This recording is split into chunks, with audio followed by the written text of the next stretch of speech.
الحمد لله الحمد لله وكفى وسلام على عباده الذين اصطفى خصوصا على أفضل الأنبياء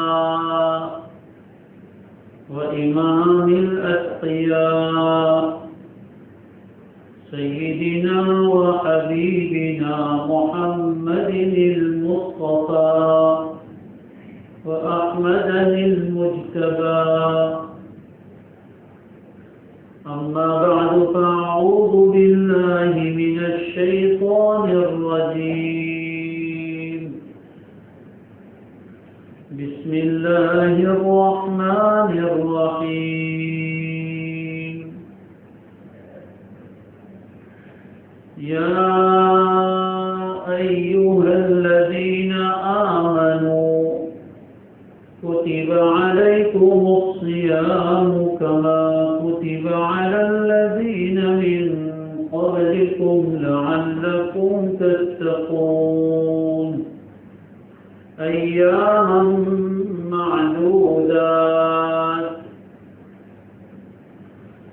وقال الله تبارك وتعالى شهر رمضان الذي أنزل فيه القرآن هدى للناس وبينات من الهدى والفرقان فمن شهد منكم الشهر فليصم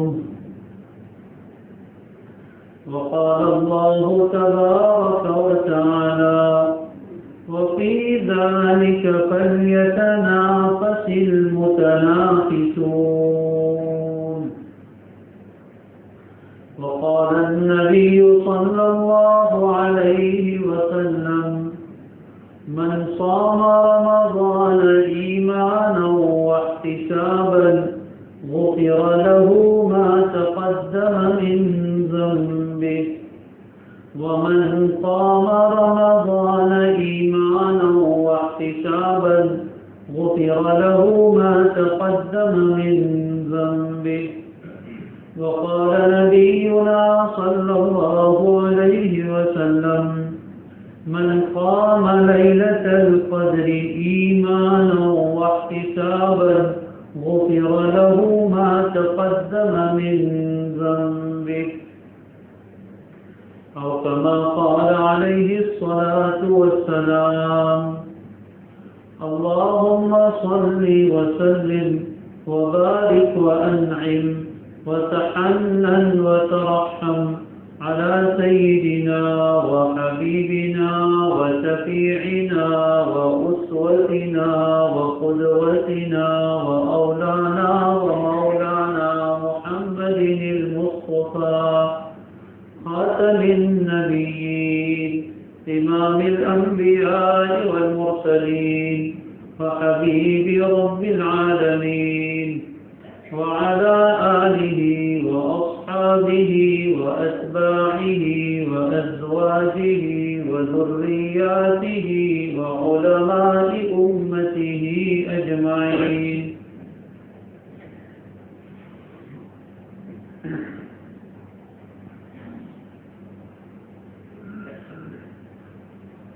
بہت ہی احترام اور شفقتوں کے قابل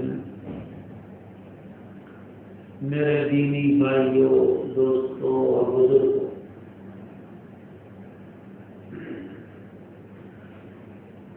اللہ تبارک و تعالی کا بہت بڑا فضل اور احسان ہوا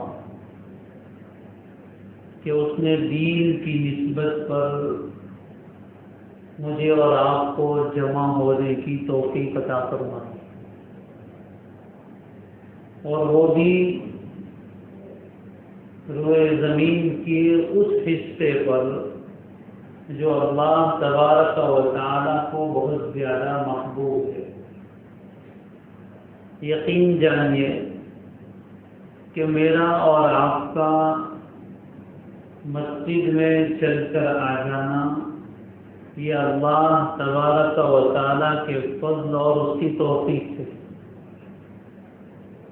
اس کے بغیر کوئی انسان مسجد میں نہیں آ سکتا۔ ہم اپنے گھر میں اس کو بلاتے ہیں جسے چاہتے ہیں، تو اللہ تبارک و تعالیٰ بھی تو اپنے گھر میں اسی کو بلاتے ہیں جس سے وہ محبت کرتے ہیں۔ اور بڑے لوگ جب کسی کو اپنے یہاں بلاتے ہیں تو کچھ دینے کے لیے بلاتے ہیں، تو اللہ تعالیٰ تو بڑوں میں سب سے بڑے ہیں، کریموں میں سب سے بڑے کریم ہیں، سخیوں میں سب سے بڑے سخی ہیں، داتاؤں میں سب سے بڑے داتا ہیں، مالک الملک ہے، شہنشاہ اعظم ہے۔ جب وہ اپنے فضل سے کسی کو اپنے گھر میں بلا لے تو سوچیے کہ کتنی بڑی خوشی کی بات، کتنے بڑے اعزاز کی بات ہے۔ اللہ ہمیں اس کی قدر کی توفیق عطا فرمائے۔ جب بھی مسجد میں آئے، چاہے وہ نماز کے لیے آئے، چاہے وہ کسی دین کی اجتماع میں شرکت کے لیے آئے، یہ سوچ کر آئے کہ میں آ نہیں رہا ہوں بلکہ مجھے لایا جا رہا ہے۔ قدم اٹھتے نہیں ہیں، اٹھوائے جاتے ہیں، ایک ایک قدم پر۔ جب بھی ہم گھر سے مسجد آنے کے لیے نکلے، ایک دل میں خوشی ہو کہ میرے رب نے مجھے بلایا۔ دنیا کے کسی اپنے چہیتے دوست کی طرف سے دعوت آ جائے تو جاتے ہوئے پورے راستے میں انسان کے اوپر خوشی ساری ہوتی ہے، یہ بہت پرانے دوست نے بلایا ہے۔ اگر دنیاوی اعتبار سے کوئی بڑا آدمی ہو، وہ اگر کسی کو دعوت نامہ بھیج دے، کنکوتری بھیج دے کہ ہمارے یہاں شادی ہے، آپ کو آنا ہے، تو آدمی 10 آدمیوں کے سامنے تذکرہ کرتا ہے، ان کے یہاں سے دعوت آئی، وہ فلاں بڑے آدمی کے یہاں شادی ہے، میرے اسپیشل دعوت آئی، خوش ہوتا ہے۔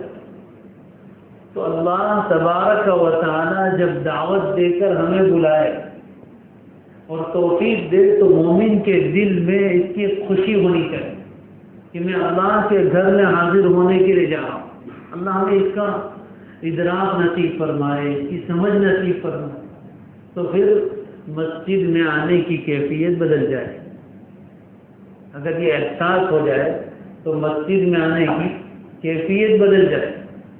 علماء کرام نے، بلکہ حدیث شریف میں ہے کہ جب نماز کے لیے آنے لگو تو سکون کے ساتھ، وقار کے ساتھ، ایک شان کے ساتھ چل کر آؤ، دوڑتے ہوئے مت آؤ۔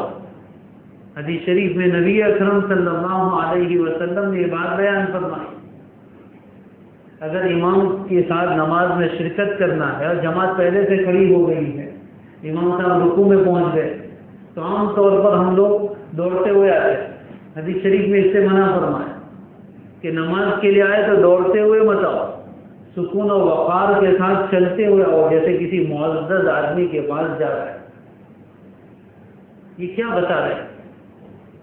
یہ فرمایا کہ جب نماز کے لیے آنے لگو تو نماز راستے میں کوئی ایسی حرکت نہ کرو جس سے بے احتیاطی معلوم ہو، انگلیاں چٹکھاتے ہوئے، ادھر ادھر دیکھتے ہوئے مت آؤ، سنجیدگی اور وقار کے ساتھ کہ میں اللہ کے دربار میں حاضر ہو رہا ہوں۔ اس لیے کہ آدمی جب گھر سے نماز کے لیے نکلتا ہے تو حدیث شریف میں فرمایا وہ حکماً نماز میں ہی ہوتا ہے۔ جس طرح نماز میں ادھر ادھر کی حرکتیں ہم نہیں کرتے، نماز کے لیے آتے ہوئے بھی ادھر ادھر کی حرکت کرنے سے روکا گیا۔ تو اللہ تعالیٰ ہمیں اس نعمت کی قدردانی کی توفیق عطا فرمائے۔ تو اللہ تعالیٰ نے اپنے فضل سے مجھے اور آپ کو جمع فرمایا۔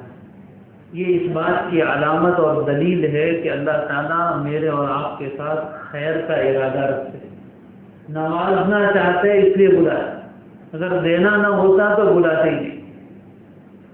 اللہ ہمیں اس نعمت کی شکر گزاری کی بھی توفیق عطا فرمائے۔ بہرحال میرے دوستو، بزرگوں، شعبان کا مہینہ چل رہا ہے، ابھی پرسوں شب برات گزری ہے، رمضان سے کچھ دن باقی رہے، شعبان کی 17ویں تاریخ شروع ہو چکی ہے، چند ہی دن باقی ہے۔ آج کی اس مجلس میں اس سلسلے میں کچھ باتیں کہنے کا ارادہ ہے۔ اللہ تعالیٰ سب سے پہلے مجھے بھی عمل کی توفیق عطا فرمائے، آپ کو بھی عمل کی توفیق عطا فرمائے، جہاں جہاں یہ آواز جا رہی ہے، اللہ تعالیٰ ہم سب کو عمل کی توفیق عطا فرمائے کہ جو مبارک مہینہ ہمارے پاس آ رہا ہے، جو ہر سال ہی آتا ہے اور آ کر گزر جاتا ہے، یہ بڑا قیمتی مہمان ہے۔ اس کے فضائل کیا ہے وہ تو ہم ہر سال تعلیم میں سنتے ہیں اور اس سال بھی انشاءاللہ سنیں گے۔ اللہ جزائے خیر عطا فرمائے حضرت شیخ زکریا نور اللہ مرقدہ کو فضائل رمضان لکھی مستقل، اور الحمدللہ ہمارے ملک میں ایک ترتیب ہے اور ہر سال یہ فضائل ہمیں سنائے جاتے ہیں۔ بزرگوں نے، ایک بہت بڑے اللہ کے ولی نے لکھا ہے کہ رمضان المبارک کو پانے کے لیے، پانے کا مطلب پائیں گے تو انشاءاللہ جو بھی زندہ رہیں گے سبھی پائیں گے، لیکن پانے کا مطلب یہ ہے کہ اس کو وصول کرنا، اس کے لیے بہت سارے طریقے ہیں۔ اس میں سب سے مؤثر طریقہ یہ ہے کہ فضائل رمضان کو رمضان سے پہلے اچھی طرح پڑھا جائے عمل کی نیت سے۔ ہماری عام طور پر تعلیم رمضان میں شروع ہوتی ہے، وہ بھی اپنی ایک ترتیب ہے کہ رمضان میں بار بار یہ فضائل سنتے رہے اور آخر تک چلتا ہے، تو روزانہ ایک نیا حوصلہ ملتا رہتا ہے، انسان اندر سے موٹیویٹ ہوتا رہتا ہے۔ لیکن یہ تعلیم یعنی فضائل رمضان صرف تعلیم ہی کر سکتے ایسا نہیں ہے، خود بھی انسان پڑھنا چاہے تو پڑھ سکتا ہے۔ ہم یہ سمجھتے کہ تو تعلیم کی کتاب ہے، مطلب نہیں کہ تعلیم میں بیٹھے تبھی پڑھنے کا، خود سے اگر انسان اس کا مطالعہ کرے تو ایسا بہت کم ہوتا ہے۔ اللہ توفیق دے، ابھی جو دن باقی ہے اس سے پہلے اس کو ہم پڑھنے کا اہتمام کریں اور عمل کی نیت سے محبت کے ساتھ یہ سوچ کر کہ میرے پیارے آقا صلی اللہ علیہ وآلہ وسلم کے ارشادات یاد رکھیں، نبی پاک صلی اللہ علیہ وآلہ وسلم کی احادیث مبارکہ محبت اور عظمت کے ساتھ سنی جاتی ہے تو اس کا نور دل میں داخل ہوتا ہے۔ یہ تو سنتے تو بہت مرتبہ ہے لیکن عمل کی توفیق نہیں ہوتی۔ عمل کی توفیق اس وقت ہوتی ہے جب ان الفاظ کے ساتھ حدیث کا نور بھی اندر جاتا ہے۔ اللہ ہمیں بات سمجھنے کی توفیق دے کہ ابھی میں بول رہا ہوں، الفاظ آپ کے کانوں تک پہنچ رہے ہیں اور دماغ تک جا رہے ہیں۔ یہ الفاظ بھی نظر نہیں آتے، الفاظ دکھائی دیتے ہیں نہیں دکھائی دیتے، ہوا کے دوش پر سوار ہو کر یہ آواز کان تک پہنچتی ہے لیکن پہنچ تو رہی ہے، اس کا کوئی انکار نہیں کر سکتا۔ اسی طرح الفاظ کے علاوہ ایک اور چیز بھی انسان کے اندر سے نکلتی ہے، وہ نظر نہیں آتی۔ جن کو اللہ تعالیٰ دل کی آنکھ کھول دے انہیں دکھائی دیتا ہے، لیکن جو چیز نظر نہ آئے اس کا مطلب یہ نہیں کہ وہ موجود نہیں ہے۔ بھائی ہوا نظر نہ آ رہی لیکن موجود ہے، تبھی تو الحمدللہ ہم سانس لے رہے ہیں۔ کوئی آدمی ہے کہ ہوا مجھے نظر تو نہیں آتی، میں تو نہیں مانتا، وہ کہیں گے بھائی اس کو مینٹل ہاسپٹل میں لے جاؤ کہ اس کے بغیر کوئی آدمی زندہ کیسے رہ سکتا ہے۔ اسی طرح ہمیں یہ خبر دی گئی ہے اور یہ پکی بات ہے کہ الفاظ کے ساتھ اندر سے کچھ نکلتا ہے۔ کیا نکلتا ہے؟ دو میں سے ایک چیز نکلتی ہے، یا تو نور نکلتا ہے یا ظلمت اور اندھیرا نکلتا ہے۔ جو اندر ہوتا ہے وہ نکلتا ہے۔ جس بولنے والے کے دل میں نور ہوتا ہے تو اس کی بات کے ساتھ نورانیت نکل کر جاتی ہے، اور جس کے دل میں اندھیرا ہوتا ہے اس کی بات کے ساتھ اندھیرا نکل کر منتقل ہوتا ہے، وہ چاہے ہمیں نظر آئے یا نہ آئے۔ لیکن یہ بات بالکل پکی ہے، ایئر کنڈیشن چلائیں گے تو ٹھنڈی ہوا نکلے گی اور ہیٹر چلائیں گے تو گرم ہوا نکلے گی، اندر جو ہوگا وہی باہر آئے گا۔ تو جب حدیث پاک پڑھی جاتی ہے، سنائی جاتی ہے، سنی جاتی ہے، جب اس میں عظمت اور محبت ہوتی ہے تو الفاظ کے ساتھ اس کا نور بھی سینے میں داخل ہوتا ہے، اور جب وہ نور سینے میں داخل ہوتا ہے تو اس کی روشنی میں عمل کی توفیق ہوتی ہے۔ تو اللہ تعالیٰ وہ پڑھنے کی توفیق دے۔ تو انشاءاللہ رمضان المبارک کے فضائل پہلے بھی سنے ہوئے ہیں، آئندہ بھی سنیں گے اور بار بار سنیں گے۔ یہ چیزیں ایک مرتبہ سن کر چھوڑ دینے کی نہیں ہے۔ اجمالی طور پر مختصر طور پر ہم سب جانتے ہیں کہ رمضان المبارک کا مہینہ اللہ تبارک و تعالیٰ کی رحمتوں کا، برکتوں کا اور اللہ تعالیٰ کی تجلیات کے اترنے کا مہینہ، شہر التجلی ہے۔ اللہ تعالیٰ کی تجلیات کے اترنے کا مہینہ، اس کی رحمت جوش پر ہوتی ہے، یوں کہیے اس کی رحمت کا دریا بہتا ہے۔ جنت کے دروازے کھول دیے جاتے ہیں، جہنم کے دروازے بند کر دیے جاتے ہیں، سرکش شیاطین کو قید کر دیا جاتا ہے، نیکیوں کو آسان کیا جاتا ہے، گناہوں کو مشکل کیا جاتا ہے، نیکیوں کا بھاؤ بڑھ جاتا ہے۔ ایک فرض 70 فرض کے برابر اور ایک نفل فرض کے برابر کر دیا جاتا ہے۔ آج کل کی زبان میں اگر سمجھنا آسان کر دوں تو یوں کہہ سکتے ہیں کہ ابھی 1 روپیہ 1 روپیہ ہے، لیکن رمضان میں روپیہ پاؤنڈ بن جائے گا کہ 100 کے برابر ہو جائے گا۔ تو کسی آدمی کی جیب میں، یا یوں سمجھ لیجیے علماء نے یہ بھی مثال دی ہے کہ ایک آدمی ہے جو کسی جگہ جاب کرتا ہے، نوکری کرتا ہے، اس کی تنخواہ ہے 10,000 روپیے انڈین۔ ایک مرتبہ اس کے مالک نے خوش ہو کر اس سے کہا کہ تمہاری تنخواہ تو 10,000 ہی رہی، لیکن اس مہینے انڈین روپی میں نہیں، امریکن ڈالر میں دیا جائے گا یا برٹش پاؤنڈ میں دیا جائے گا۔ تو مقدار تو وہی ہے 10,000، لیکن اب یہ 10,000 اس کے کتنے ہو جائیں گے حساب آپ لگا لیجیے۔ ٹھیک اسی طرح اللہ تبارک و تعالی نے اپنے بندوں پر رحم فرما کر ان پر اپنا فضل متوجہ فرمایا اور فرمایا کہ پورا سال تم نمازیں پڑھتے ہو، پورا سال تم نمازیں پڑھتے ہو، ابھی بھی مغرب کی نماز پڑھنی ہے، اور ایک نماز پر جماعت کے ساتھ پڑھنے پر حدیث شریف میں ایک روایت میں 25 اور ایک روایت میں 27 نمازوں کا ثواب ملتا ہے۔ لیکن رمضان میں یہی مغرب پڑھیں گے تو وہ ابھی کی طرح نہیں ہوگی، وہ بہت کچھ بدلی ہوئی ہوگی۔ رات دن تو ایسے ہی نظر آئیں گے، 24 گھنٹے کا ہی دن ہوگا، لیکن اس وقت سب کچھ بدلا ہوا ہوگا، اس لیے کہ اللہ تبارک و تعالیٰ نے اس مہینے میں فضیلت رکھ دی، نیکیوں کا بھاؤ بڑھا دیا، گناہوں کو مشکل کر دیا۔ اور ہم دیکھتے ہیں عام طور پر ایک ماحول بغیر دعوت کے بنتا ہے، نمازوں کے لیے بغیر دعوت کے الحمدللہ لوگ آتے ہیں، اللہ تعالیٰ کھینچ کر لاتے ہیں، لوگ آتے نہیں ہیں، اللہ تعالیٰ کھینچ کر لاتے، اللہ کی رحمت کھینچ لاتی ہے، قرآن کی تلاوت میں اضافہ ہو جاتا ہے۔ بہت سے وہ لوگ جو افسوس کی بات ہے کہ سال بھر قرآن مجید نہیں کھولتے، لیکن رمضان میں الحمدللہ پابندی سے تلاوت کرتے۔ بہت سے وہ لوگ جو سال بھر شراب پیتے، رمضان میں بغیر کسی کی ترغیب اور دعوت کے چھوڑ دیتے۔ یہ سب کچھ اللہ تعالیٰ کی طرف سے ہوتا ہے۔ صرف فضائل تو الحمدللہ ہم جانتے ہیں، پھر اس میں ایک رات آتی ہے جس کو شب قدر کہتے ہیں، بڑی مبارک رات جس کے بارے میں قرآن مجید میں پوری سورت آئی ہے۔ تو اللہ تعالیٰ کی طرف سے بے شمار انعامات اور اکرامات کا مہینہ آ رہا ہے۔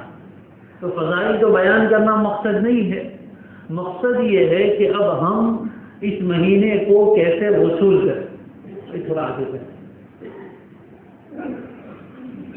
اب اصل بات یہ سمجھنی ہے کہ ہم کس طریقے سے اس مہینے کو وصول کریں۔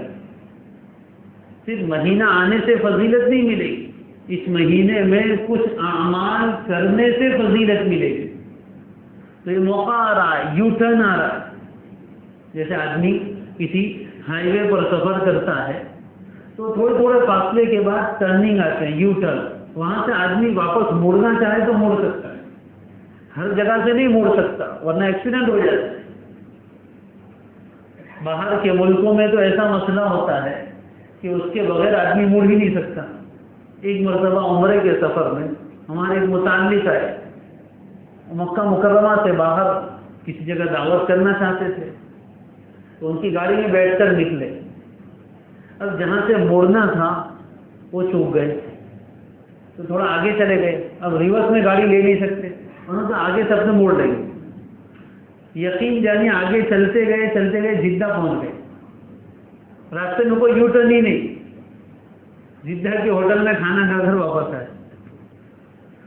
تو اسی طرح ہم جس راستے پر چل رہے ہیں بہت سی مرتبہ غلطی سے آدمی کا ٹریک بدل جاتا ہے, راستہ آدمی گم کر دیتا ہے, جس راستے پر چلنا ہے اس سے تھوڑا ہٹ جاتا ہے. اب وہ چاہتا ہے کہ مڑ کر واپس آؤں, لیکن اتنا آسان نہیں ہوتا. تو اللہ تبارک و تعالی بھی موقع موقع سے ایسے یو ٹرن دیتے جس میں آدمی مڑ کر واپس صحیح راستے پر آ جاتا ہے. تو ایسا ہی ایک یو ٹرن تو ابھی گزرا 15ویں شعبان کی مبارک رات کی. اللہ تعالیٰ نے جس کو توفیق دی انہوں نے توبہ کی, اپنی زندگی کا رخ بدلا. ایک بڑا یو ٹرن آ رہا ہے جس کو رمضان کہتے ہیں. یہ اپنی زندگی کو بدلنے کا موقع ہے. اللہ تعالیٰ ہمارے اس رمضان کو انقلابی رمضان بنائے. اس سے پہلے بھی زندگی میں بہت رمضان آ کر چلے گئے, اور میرے عزیزوں یہ بھی آ کر چلا جائے گا, پتہ بھی نہیں چلے گا کہ کب آیا اور کب چلا گیا. تو یہ بھی آ کر چلا جائے گا. جو اس کی قدر کریں گے, اس لیے کہ وقت کو کوئی پکڑ نہیں سکتا, لیکن اس کو ہمیشہ کے لیے محفوظ کیا جا سکتا ہے. لوگ کہتے ہیں وقت کو روک نہیں سکتے. میں کہتا ہوں وقت کو ایسا روک سکتے کہ وہ کبھی چھوٹتا نہیں. اس وقت میں ابھی گھڑی تو چل رہی ہے, منٹ گزر رہے ہیں اور گھنٹے بھی گزر جائیں گے, لیکن یہ گزرا ہوا وقت گزر نہیں گیا. الحمدللہ ہم نے اللہ کی توفیق سے ایک نیک کام میں استعمال کیا, اور جو چیز استعمال ہوتی ہے وہ محفوظ ہو جاتی ہے. اس کو یوں سمجھیے انویسٹ ہو رہا ہے. ایک آدمی کے پاس 1 کروڑ روپیہ آ گئے, ابھی اس کے پاس رکھے ہوئے ہیں. اس نے اس 1 کروڑ روپیے سے زمین خرید لی. اب زمین تو جہاں کی وہیں رہی, لیکن 1 کروڑ روپیے اس کے پاس سے چلے گئے. اس پر کوئی آدمی افسوس کرتا ہے کہ 1 کروڑ روپیے میرے چلے گئے. یہ خوش ہوتا ہے, کیوں بھائی انویسٹ کیے تھے, ختم نہیں ہوئے. 1 کروڑ روپے کے بدلے میں اس نے وہ زمین خرید لی ہے. اب 2 سال کے بعد 5 سال کے بعد یہ زمین بیچے گا تو ڈبل آئے گی. تو اس کو کوئی ختم ہونا نہیں کہتا. اسی طرح زندگی کا جو لمحہ نیکی کے کام میں گزر جاتا ہے وہ لمحہ ختم نہیں ہوتا, وہ انویسٹ ہو جاتا ہے. وہ جنت میں ہمیشہ ہمیشہ کی زندگی بن کر لوٹ کر آئے گا. تو اس رمضان المبارک کے مہینے کو اگر ہم وصول کریں, صحیح طور پر استعمال کریں گے, تو انشاءاللہ یہ رمضان ختم نہیں ہوگا, لوٹ کر آئے گا. آخرت میں لوٹ کر آئے گا, دنیا میں اس کے فوائد لوٹ کر آئیں گے. بیکار نہیں جائے گا. تو کچھ کرنا ہے, اس کے لیے یہ عملی باتیں ہیں. اللہ تعالیٰ مجھے بھی توفیق دے, آپ کو بھی عمل کی نیت سے کہیں گے اور سنیں گے تو انشاءاللہ فائدہ ہوگا. ورنہ سنتے سناتے تو بہت زمانہ گزر گیا. سنتے سناتے بہت زمانہ گزر گیا. سننا صرف سننے کے لیے نہ ہو, بلکہ سننا کرنے کے لیے ہو تو فائدہ ہو. اس کو جو سمجھے ٹپس ہے رمضان کو وصول کرنے کے لیے, کہ ہم رمضان کو کیسے وصول کریں, اس میں کیا کرنا ہے. تو سب سے پہلی بات تو ابھی سے کرنی ہے, وہ یہ ہے کہ ابھی سے اپنے دماغ پر ایک فکر سوار کرے کہ مجھے اس رمضان کو بہتر سے بہترین گزارنا ہے. میرا یہ آنے والا رمضان میری زندگی کے گزرے ہوئے تمام رمضان سے بہتر ہو. اس کی ایک فکر اپنے دماغ پر سوار کرنا, ایک نیت کر لینا کہ انشاءاللہ یہ رمضان میں اچھے سے گزاروں. آج تک جتنے رمضان غفلت میں گزرے, میرا یہ رمضان غفلت میں نہیں گزرے گا. اس کے لیے پہلی تو نیت, پکا ارادہ, اور اس کی ایک فکر اپنے دماغ پر سوار کرنا. یہ پہلا کام ہے. یہ تو یہاں بیٹھے بیٹھے ہو جائے گا, کوئی پیسے تو خرچ نہیں ہوگی, کوئی وقت بھی خرچ نہیں ہوگا. نیت کرنی, اور نیت کو اللہ دیکھتے. جب بندہ سچے دل سے نیت کرتا ہے تو اللہ تبارک و تعالیٰ اس کام کو آسان بھی فرماتا. سب نے کر لی بھائی نیت کہ انشاءاللہ یہ رمضان گزرے ہوئے تمام رمضانوں سے بہتر گزارنا ہے اعمال کے اعتبار. کرتے ہیں سب نیت بھائی. اور جب نیت ہوئی تو اس کے لیے مدد کس سے مانگنی ہے؟ ابھی میں نے بتایا کوئی نیکی اللہ کی توفیق کے بغیر نہیں ہو سکتی. تو توفیق کس سے مانگنی ہے؟ اللہ سے مانگنی ہے نا توفیق. بھائی شادی کرنی ہے, بہت سارے نوجوان بیٹھے ہیں جن کی باقی ہے, ان کی بات کہہ رہا ہوں. شادی کرنی ہے تو نیت بھی ہے، ارادہ بھی ہے، تو آگے کیا کرتے ہیں؟ دعا کرتے ہیں نا، مولانا سے بھی دعا کرواتے ہیں، بڑی رات آتی ہے تو دعا کرتے ہیں. تو یہاں بھی رمضان کو وصول کرنا ہے تو اس کے لیے اللہ سے 2 رکعت پڑھ کے دعا کرنی. 2 رکعت روزانہ اللہ توفیق دے. کسی بھی نماز کے آگے پیچھے 2 رکعت نماز پڑھ کے اللہ سے مانگے، اللہ اس رمضان میں مجھے نیکیوں کی توفیق دے دے. یہ اللہ سے مانگنا ہے. جب مانگیں گے تو ہم سچے نیت اور ارادہ کرنے والے تھے، اور خالی نیت کر کے چھوڑ دیا، کچھ اللہ سے دعا بھی نہیں کی، اس کے لیے کوئی ترتیب بھی نہیں، تو یہ صرف نیت ہی رہی، عمل نہیں ہوا. 2 باتیں ہو گئی. تیسری چیز، اس کے لیے پلاننگ کرنا، کچھ عزائم، کچھ ارادے کاغذ لے کر بیٹھے، فون میں نکالے، اور جو نوٹس والا پانا ہوتا ہے نا اس کو نکالے اور اس میں کچھ لکھیں. آدمی کوئی گول سیٹ کرتا ہے، کوئی ٹارگیٹ بناتا ہے کہ مجھے اتنا کرنا ہے، تو پھر اس کے لیے وہ تدبیر بھی کرتا ہے. اور اگر کوئی سیٹنگ ہی نہیں ہے، جو ہو جائے گا ٹھیک ہے، مثلا آپ گول دکھ لیا تو بس اللہ میں شکر. ایک سوچ تو یہ ہے کہ 5 وقت کی نماز بھی میں پڑھ لوں تو بہت ہے. یقیناً 5 وقت کی نماز کی اللہ کسی کو توفیق دے، بہت بڑا فضل ہے، لیکن اتنا قیمتی مہینہ اللہ تبارک و تعالی عطا فرمائے. بزرگان دین تو یہ فرماتے ہیں کہ رمضان کا ہر دن ہمارے پاس ایک بلینک چیک ہے، کوڑا چیک ہے. اس پر جتنا لکھنا ہو تمہاری مرضی، جتنا لکھنا ہو اتنا لکھ سکتے ہیں. اب ایسا بلینک چیک کسی کو ملے تو کتنے زیرو لکھتے اپنے بولو؟ وہ کھانا شاید چھوٹا پڑ جائے چیک کا، اتنے لکھ ڈالیں گے کہ موقع ملا ہے، پھر اتنا بڑا کھانا تھا اور اس میں 10-15 زیرو لکھ سکتے تھے، پھر بھی کوئی آدمی ایک ہی لکھ کر بیٹھے کہ بس اتنا کافی ہے. تو لوگ کہیں گے کیسا بیوقوف آدمی. تو اللہ تبارک و تعالیٰ نے رمضان کا ہر دن گویا ہمارے ہاتھ میں ایک بلینک چیک دیا ہے کہ اب جتنا تمہیں لکھنا ہو لکھ لو، میں دینے کے لیے تیار ہوں. اب کوئی آدمی خود ہی کم لکھے تو کوئی کسی کا کیا قصور ہے. اس لیے پہلے ایک ٹارگیٹ اپنا ہونا چاہیے کہ مجھے اس رمضان میں کیا کیا کرنا ہے. تو اس کے لیے کچھ چیزیں میں اپنے آپ کو بھی سنا رہا ہوں، آپ کو بھی، اس کی روشنی میں ہم ان چیزوں کو طے کریں. سب سے پہلی چیز، رمضان کے بارے میں ہمارے ٹارگیٹ میں یہ ہو کہ اس رمضان میں میری ایک بھی نماز تکبیر اولیٰ سے نہیں چھوٹے گی. جماعت کے ساتھ اور تکبیر اولیٰ کے ساتھ انشاءاللہ میں ہر نماز پڑھوں گا. کریں گے سب. پہلا کام، ہر نماز، فجر بھی، عام طور پر فجر میں کبھی سستی ہو جاتی، سحری کھا کے سو گئے تو فجر چھوٹ گئی، اور مغرب بھی. افطار میں اتنے ہم مشغول نہ ہو جائے کہ مغرب کی جماعت چھوٹ جائے، اور عشاء بھی، اس لیے کہ افطار کے بعد بھی تھوڑی سستی آ جاتی ہے کہ اپنے 1 گھنٹہ نماز پڑھنے کے اپنے آرام سے ذرا جاتے ہیں. ایسا نہیں، بلکہ ہر نماز میں جماعت سے پہلے پہنچنے کی ہم کوشش کریں، اور اس سے پہلے کی جو سنت ہے وہ پڑھیں گے. اور تکبیر اولیٰ کے ساتھ انشاءاللہ پورا مہینہ 30 دن کا اللہ رمضان دے تو 150 نمازیں انشاءاللہ ہمیں جماعت کے ساتھ پڑھنی کریں گے سب. یہ پہلا ٹارگیٹ ہمارا. اور اس کو اپنے پاس لکھ کر رکھے، روزانہ کے ایک ٹک مارک والا اس کا یہ بنائے، کھانا بنائے، بھئی یہ عمل ہوا کہ نہیں ہوا، تاکہ حساب بھی ہو اور ہمیں پتہ چلے. یہ پہلا کام کریں گے سب انشاءاللہ. دوسرا کام ہے روزے رکھنا.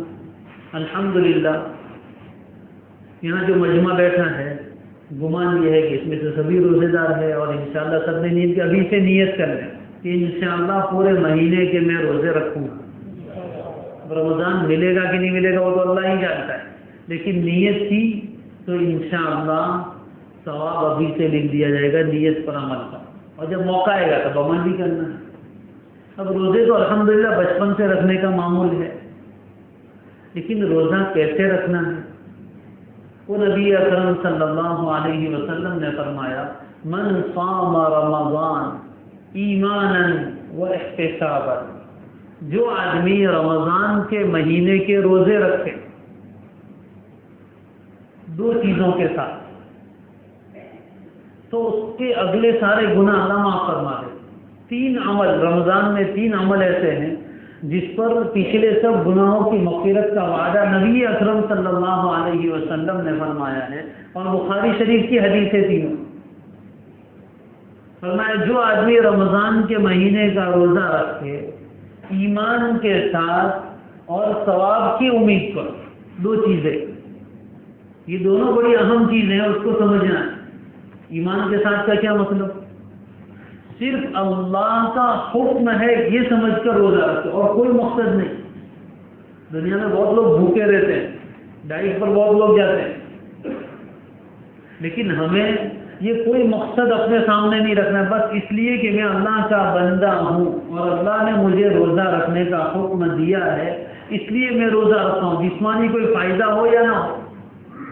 یہ رمضان آئے گا اور سب مضامین اور آرٹیکل واٹس ایپ پہ آنا شروع ہوں گے، روزے کے جسمانی فوائد، یہ ٹاکسن نکال دیتا ہے اور یہ چربی ختم کر دیتا ہے اور معدے میں یہ ہو جاتا ہے اور یہ ہو جاتا ہے۔ یہ کچھ ہو یا نہ ہو، وہ تو اللہ کا نظام ہے، وہ ہوگا، لیکن ہمیں صرف روزہ رکھنا ہے اللہ پر ایمان کی وجہ سے، کہ میں اس لیے روزہ رکھ رہا ہوں کہ اللہ کا حکم ہے اور اس کو بار بار تازہ کرنا ہے۔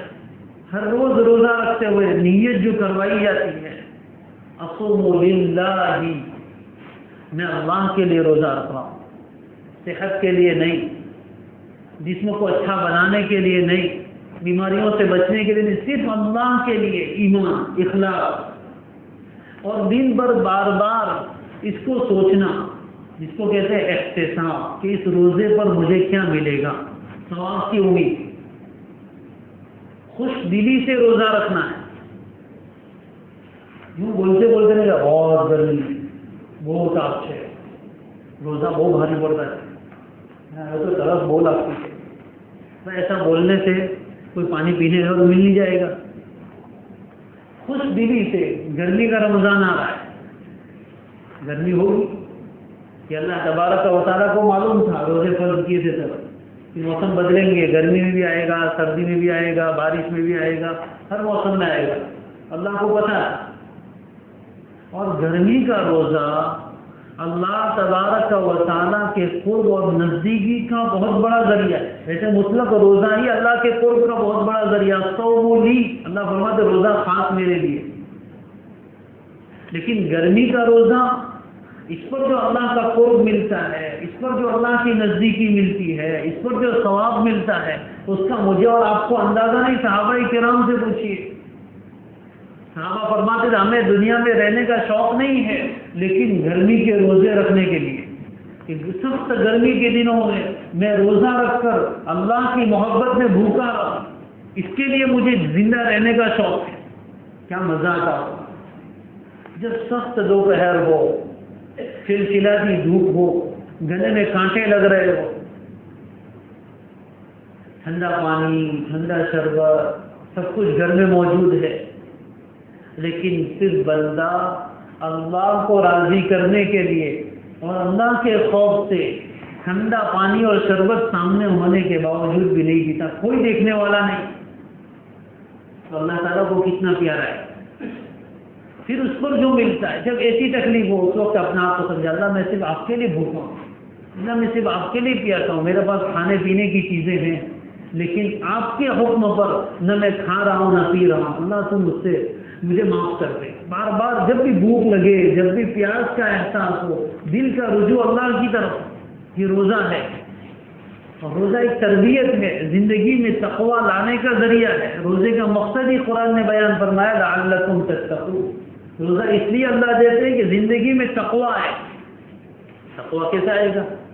روزے میں ہر انسان متقی بن جاتا ہے۔ تقوی کا مطلب اللہ کے خوف سے گناہوں کو چھوڑ دیتے، ایک مہینے تک انسان اللہ کے حکم پر حلال چیزوں کو چھوڑ دیتا۔ بھائی کھانا حلال ہے کہ نہیں؟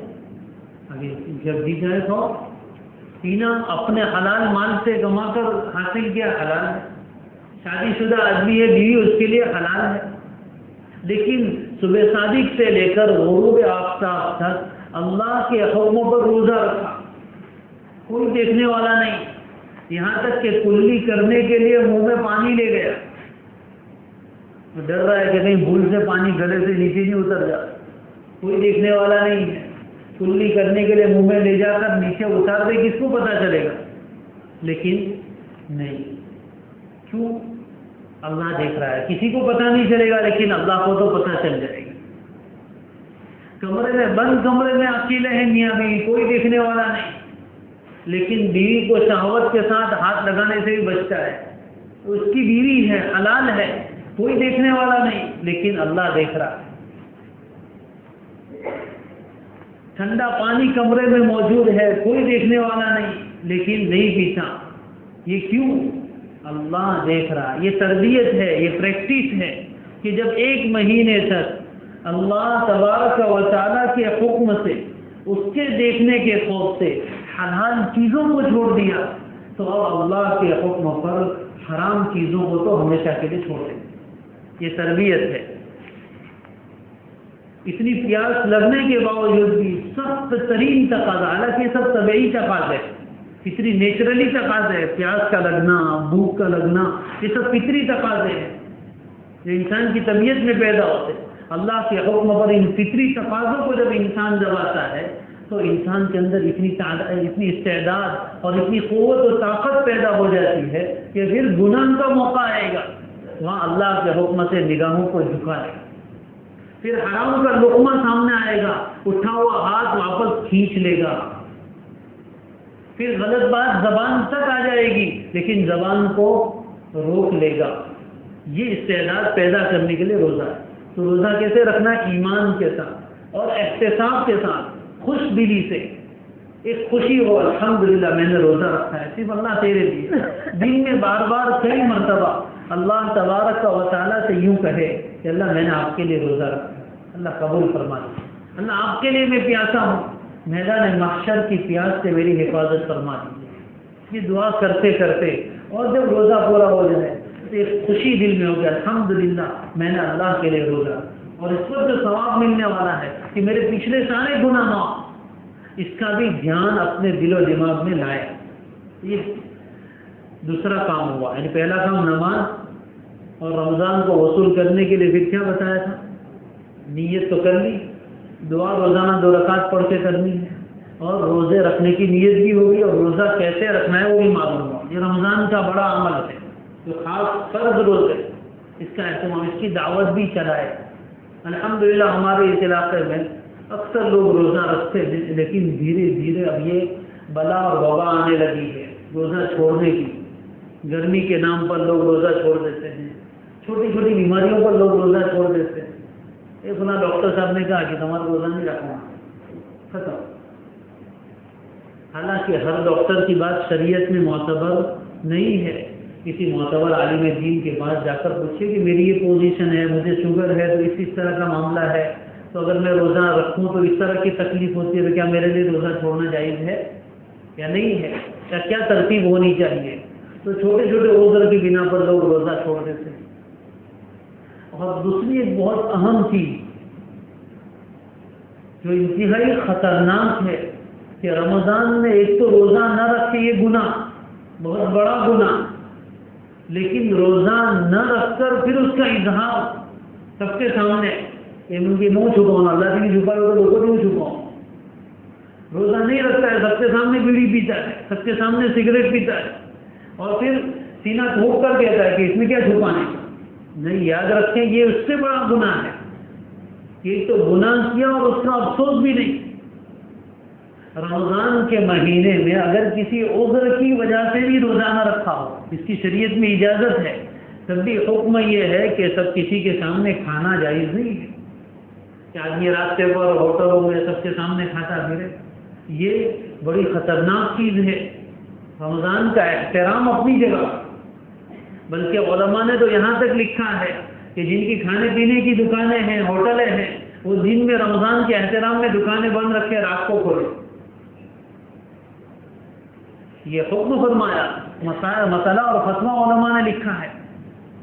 تو رمضان کا احترام ہو، اس فضا کو ختم کرے، اللہ کے عذاب کو دعوت دینے والی چیز ہے۔ گھروں میں بھی مستورات کو کہے، کچھ دن ایسے ہوتے ہیں کہ جس میں ان کے روزے نہیں ہوتے، لیکن اس کا مطلب یہ نہیں کہ وہ سب کے سامنے بے دھڑک کھاتے پھرے۔ نہیں، ان کے لیے پردے کا اہتمام ہے کہ کسی کو نظر نہ آئے، اس طرح کھائے۔ آج کل یہ چیزیں دیکھنے میں آتی، راستے پر، سڑکوں پر، لاریوں پر، ہوٹلوں میں لوگ دن میں، رمضان میں بے دھڑک کھاتے پیتے نظر آتے۔ یہ بڑی شرم کی بات ہے۔ پہلے اس کا بھی پردہ ہوتا تھا، دکان والے کھلی رکھتے تھے تو پردہ رکھتے، لوگ اندر چھپ کے پیچھے بیٹھ کے کھاتے تھے۔ ہم نے اپنے بچپن میں دیکھا ہے، اپنے یہاں شہر میں کوئی ہوٹل ایسی تھی جس میں باقاعدہ پردہ ہوتا تھا، اور دروازہ بند، اندر جا کے کھانے والے کھا کے آتے تھے، وہ بھی شرماتے تھے۔ لیکن دھیرے دھیرے یہ دن میں سے حجاب بھی نکلتا چلا ہے، تو اس کا بھی خیال رکھنے کی ضرورت ہے۔ تیسرا عمل جو رمضان کی خصوصیات میں سے ہے وہ ہے تراویح۔ کیا ہے بھائی؟ تراویح اللہ تبارک و تعالیٰ کا بہت بڑا انعام ہے، اور نبی پاک صلی اللہ علیہ وسلم کی بہت بڑی سنت ہے، اللہ تعالیٰ کا خاص انعام ہے۔ اس کا دل میں ایک شوق ہونا چاہیے کہ تراویح کیا ہے۔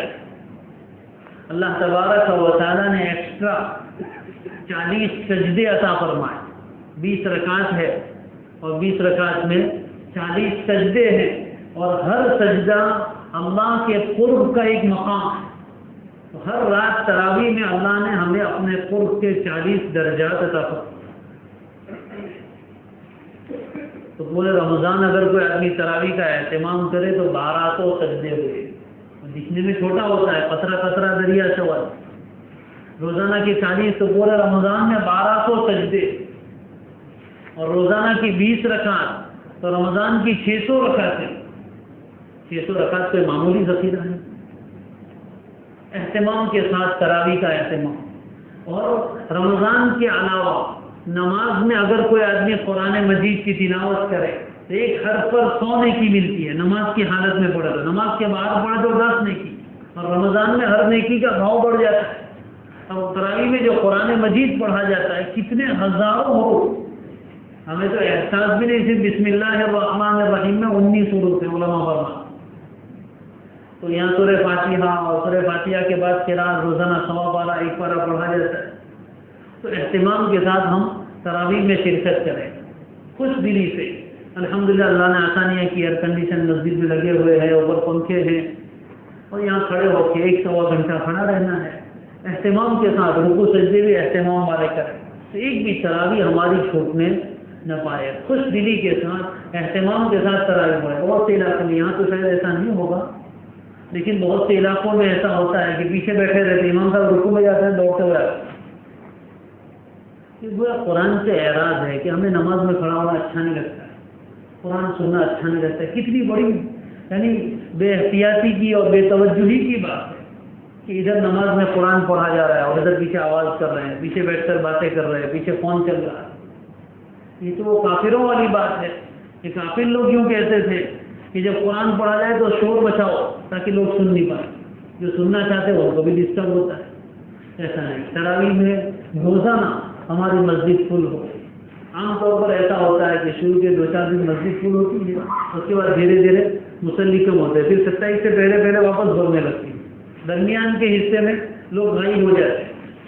حالانکہ 2 سنتیں ہیں، ایک روزانہ رات میں 20 رکعت پڑھنا، یہ مستقل سنت، اور اس 20 رکعت میں پورا قرآن مجید کم از کم 1 مرتبہ سننا، یہ الگ سنت۔ تو کوئی ایک حرف بھی ہمارا چھوٹنے نہ پائے۔ جو لوگ پیچھے بیٹھے رہتے ہیں ان کا قرآن مکمل نہیں ہوتا۔ امام کے ساتھ نماز میں شریک ہوں گے تو سننا کہا جائے گا، تراویح کا اہتمام کرنا سب کریں گے انشاءاللہ۔ خوش دلی کے ساتھ، محبت اور عظمت کے ساتھ قرآن مجید کو پڑھنا ہے۔ تیسرا کام قرآن مجید کی تلاوت۔ دوستو، قرآن مجید اللہ تبارک و تعالیٰ کا کلام ہے، اللہ تبارک و تعالیٰ کی عظیم الشان کتاب ہے، اللہ کی ذات سے نکلا ہوا کلام۔ حدیث شریف میں ہے کہ جتنا قرب اور نزدیکی اللہ کی قرآن مجید سے ملتی ہے اتنی کسی اور چیز سے نہیں۔ علماء تو فرماتے ہیں کہ اس کے ایک ایک نقطے پر، اس کے ایک ایک زبر اور زیر پر اللہ تبارک و تعالیٰ بندے کو ترقی عطا کرتا ہے۔ اللہ ہمیں قرآن کے ساتھ دوستی لگانے کی توفیق دے۔ دوستو، یہ زندہ کتاب ہے، پہچانتی ہے قرآن، قرآن ہمیں پہچانتا ہے۔ پڑھتے ہیں ان کو بھی پہچانتا ہے اور نہیں پڑھتے ان کو بھی پہچانتا ہے. حدیث شریف میں ہے کہ کل قیامت کے دن میدان محشر میں قرآن مجید بھی آئے گا اور اپنے پڑھنے والے کے لیے، اپنے اوپر عمل کرنے والے کے لیے سفارش کرے گا. اس کی کچھ بدعملی کی وجہ سے اس کے لیے جہنم کا فیصلہ ہوگا تو قرآن باقاعدہ اللہ کے سامنے دلیل بیان کرے گا کہ نہیں، میں اس کو جہنم میں نہیں جانے دوں گا، یہ میرا دوست ہے، اس کو بچاؤ، جنت میں پہنچاؤ. اور حدیث شریف میں ہے کہ اللہ تعالیٰ قرآن کی سفارش کو قبول کر کے اس بندے کو جنت میں داخل کرے. یہ کیسے ہو سکتا ہے؟ اگر قرآن نہ پہچانتا تو پھر کیسے سفارش کرتا؟ پہچانتا ہے اپنے پڑھنے والے کو. اور جو لوگ قرآن سے روگردانی کرتے ہیں، منہ موڑتے ہیں، اعراض کرتے ہیں، ان کو بھی پہچانتا ہے. کل ان کا بھی دامن پکڑے گا اور کہے گا اللہ اس نے میرا حق ادا نہیں کیا، اس نے اپنا حق مانگا، اس کو جہنم میں ڈال. اللہ ہماری حفاظت فرمائے.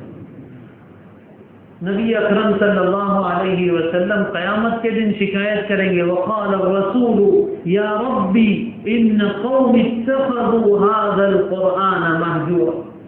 رسول شکایت کریں گے، اے میرے رب، میری اس قوم نے قرآن کو پسے پشت ڈال دیا، قرآن کو ایک چھوڑی ہوئی کتاب بنا دیا تھا. یہ رمضان کا مہینہ، بلکہ اس سے پہلے آج سے ہم نیت کریں کہ رمضان سے پہلے ہی قرآن مجید کی تلاوت شروع کریں گے، اس سے دوستی لگائیں گے. تعلق ٹوٹا ہے، دوستو عجیب شاہانہ کتاب ہے، اس کا معاملہ عجیب ہے. جو اس کو چھوڑتا ہے اس کے لیے پڑھنا مشکل ہو جاتا ہے. یقین جانی ایک رکوع پڑھنا اس کے لیے مشکل ہے، ایک آیت پڑھنا مشکل ہے. کوئی انسان قرآن مجید کو اپنی طاقت پر پڑھ لے ناممکن ہے. انما یسرناہ بلسانک. نبی اکرم صلی اللہ علیہ وسلم کو بھی فرمایا گیا کہ پیغمبر آپ کی زبان پر یہ قرآن ہم نے آسان کیا ہے. اگر اللہ آسان نہ کرے تو کسی کے بس میں نہیں کہ قرآن مجید کی ایک آیت پڑھ سکے. یہ اتنا بھاری بھرکم کلام ہے، اللہ نے ہمیں اجازت دی، حکم دیا قرآن پڑھنے کا. یقین جانیے علماء نے اپنی کتابوں میں لکھا ہے کہ فرشتوں کو قرآن پڑھنے کی اجازت نہیں ہے. جبریل امین جب لے کر آتے تھے تب پڑھتے تھے، لیکن ہر فرشتے کو قرآن پڑھنے کی اجازت نہیں ہے. نورانی مخلوق ہے لیکن ان کو اجازت نہیں. اللہ نے ہماری گنہگار زبان سے ہمیں قرآن پڑھنے کی اجازت دی. یہ کتنا بڑا شرط ہے. نہ کہا یہ گندی زبان ہے اور کہا وہ پاکیزہ کلام. اسی لیے جب مومن قرآن پڑھتا ہے فرشتے اس کے قریب آتے ہیں، اتنا قریب آتے ہیں کہ حدیث میں ہے کہ فرشتے اپنے ہونٹ قرآن پڑھنے والے کے ہونٹ پر لگا دیتے ہیں، اس لیے کہ اس میں سے نور نکلتا ہے، وہ فرشتوں کی غذا ہے. قرآن سے ہم دوستی لگائے، تلاوت کا ایک معمول بنائے، زیادہ سے زیادہ قرآن مجید کی تلاوت کا ایک ٹارگیٹ بنائے. مقتدر الحمدللہ سب نے قرآن پڑھنا سیکھا ہے. وہ اسی لیے سیکھا تھا کہ زندگی بھر پڑھیں گے، چھوڑنے کے لیے نہیں سیکھا تھا. ہمارے اساتذہ نے ہم کو قرآن مکتب میں اسی لیے پڑھایا تھا کہ میرے پاس پڑھنے والا یہ بچہ زندگی بھر قرآن پڑھے گا. ہمارے ماں باپ نے بچپن میں مکتب میں ہمیں اسی لیے بھیجا تھا کہ میرا بچہ زندگی بھر قرآن پڑھے گا. یہ پڑھنے کی کتاب ہے، چھوڑنے کی کتاب نہیں ہے. اس کے لیے اللہ سے توبہ بھی کرے، اللہ آج تک جو غفلت ہوئی اس کو معاف فرما، میرے لیے قرآن پڑھنا آسان فرما. جو پڑھتے ہیں ان کے لیے 10 پارے پڑھنا بھی مشکل نہیں، اور جو نہیں پڑھتے ان کے لیے 10 رکوع پڑھنا بھی بڑا مشکل. یہ ابھی سے اس کا معمول بنائے. کچا ہو گیا، بھول گئے ہیں تو پھر کوشش کریں. اس میں کوئی شرمانے کی بات نہیں ہے. یہ انسان کے لیے بہت بڑی عار اور شرم کی بات ہے کہ وہ یوں کہے کہ میں قرآن پڑھنا بھول گیا. بلکہ حدیث شریف میں تو اس سے منع کیا گیا کہ ایسا نہیں کہنا چاہیے کہ میں بھول گیا، بلکہ یوں کہنا چاہیے مجھے بھلا دیا گیا. اللہ حفاظت فرمائے. چھوڑنے کے بعد کبھی ایسے دن بھی آتے ہیں کہ انسان ایک آیت نہیں پڑھ سکتا. قرآن کے ساتھ ہمارا تعلق مضبوط ہو، اس کا ایک ٹارگیٹ بنائے، ایک ماحول بنے گاؤں میں، مسجد میں، کہ سب لوگ قرآن مجید لے کر بیٹھے ہیں، قرآن کی تلاوت ہو جائے. فجر سے پہلے دیکھے تو قرآن کی تلاوت، ظہر سے پہلے، ظہر کے بعد، عصر کے بعد قرآن کی تلاوت کا ایک عام معمول بنے. نیت کرے کہ انشاءاللہ ہم زیادہ سے زیادہ قرآن پاک تلاوت کر کے ختم کریں. ٹارگیٹ بنائیں گے تو ہوگا، ورنہ آج پڑھیں گے کل پڑھیں گے 10 دن تو ایسے ہی نکل جائے. پھر دھیرے دھیرے لگتا ہے کہ اب تو میرا قرآن پورا ہوگا نہیں. اور بہت سے لوگ یوں بھی سمجھتے ہیں کہ قرآن ادھورا چھوڑنا بہت بڑا گناہ ہے، اس لیے پھر وہ شروع ہی نہیں کرتے. حالانکہ ایسا نہیں ہے، یہ غلط فہمی ہے. لیکن شیطان دل میں یہ ڈالتا ہے کہ اب 10 دن تو ہو گئے، روزانہ ایک پارہ بھی پڑھوں گا تو 20 پارے ہی ہوں گے، تو میرا قرآن ادھورا رہ جائے گا، اس لیے اب تو رہنے دو. بعض لوگ دوسرے کے پاس جاتے ہیں کہ میرا ادھورا ہے، تم پورا کر لیں. بس یہ وہ جو پڑھے گا اس کو ثواب ملے گا، اس کے پڑھنے سے ہمارا ادھورا پورا ہونے والا نہیں ہے. تو نیت کرے، ایک دن میں آپ جتنے پارے پڑھیں گے اتنے قرآن آپ کے پورے ہوں. ایک دن میں ایک پارہ پڑھیں گے تو ایک قرآن پورا ہوگا، 2 پارے پڑھیں گے تو 2 قرآن پورے ہوں گے، 3 پارے پڑھیں گے تو 3 قرآن پورے. دیکھو ہم کمزور لوگ ہیں، اس لیے میں آسان طریقہ بتاتا ہوں. ایک ساتھ اگر یوں کہیں گے مجھے ایک پارہ ایک ساتھ پڑھنا ہے، نہیں آپ کام نہیں، اس لیے بولو اپنا نہیں پڑھے تو حافظ صاحب لوگوں پڑھے. تو ایک پارہ ایک ساتھ نہیں پڑھ سکتے تو آدھا تو پڑھ سکتے ہیں. بھائی دن میں 5 وقت کی نمازیں ہیں، ہر نماز کے ساتھ تھوڑا تھوڑا حصہ مقرر کر دیں تو انشاءاللہ بوجھ بھی نہیں پڑے گا، آسانی سے ہو بھی جائے گا. لیکن اپنے آپ کو اس کا پابند بنائے کہ فجر سے ظہر کے درمیان مجھے اتنا پڑھنا ہے، ظہر سے عصر کے درمیان اتنا پڑھنا ہے، عصر سے مغرب کے درمیان اتنا، عشاء کے بعد اتنا پڑھے بغیر مجھے اٹھنا نہیں. روزانہ کا جو ٹارگیٹ ہے اس کو پورا کیے بغیر میں نہیں سنوں گا، باقی سب کام بعد میں. کچھ مشکل ہے بھائی. تو پہلا نماز، روزہ، تراویح اور قرآن مجید کی تلاوت. اس کے بعد ایک دم آسان کام ہے جس میں کوئی زیادہ زور بھی نہیں لگتا ہے، کچھ پیسے بھی خرچ نہیں ہوتے ہیں اور نیکیوں کا کاؤنٹر بہت تیزی سے چلتا ہے. اللہ تبارک و تعالیٰ نے ہم کمزوروں کے لیے ایسی نیکیاں بھی رکھی. وہ کون سی نیکی ہے؟ ذکر کی کثرت. زبان ایک ایسا عضو ہے، یہ تھکتی نہیں ہے جلدی، ہاتھ تک تھک جاتے ہیں، لیکن زبان گھنٹے گھنٹے فون پہ بات کرتے رہے تھکتے ہی نہیں. نان اسٹاپ کیسٹ ہے، اللہ ہماری نان اسٹاپ کیسٹ بنا دے ہوئے ذکر میں، کہ ذکر سے زبان رکے ہی نہیں. بس اس میں کوئی بوجھ لگتا ہے، کوئی زور پڑتا ہے، کوئی چلا کے تو کرنا نہیں، آہستہ ذکر کرنا ہے. تو چلتے پھرتے بھی ہر وقت قرآن لے کے تو آپ بیٹھ نہیں سکتے، ہر وقت نماز تو پڑھ نہیں سکتے. روزے میں تو پورا دن عبادت چل ہی رہی ہے، اس کے ساتھ اپنی زبان کو ذکر سے تر و تازہ رکھنا. اس کے لیے بھی ایک تعداد مقرر کریں تو کچھ ہوگا، اگر مقرر نہیں کریں گے تو کچھ نہیں ہوگا. تو آسانی کے لیے کچھ نصاب اپنے اوپر ہم مقرر کریں.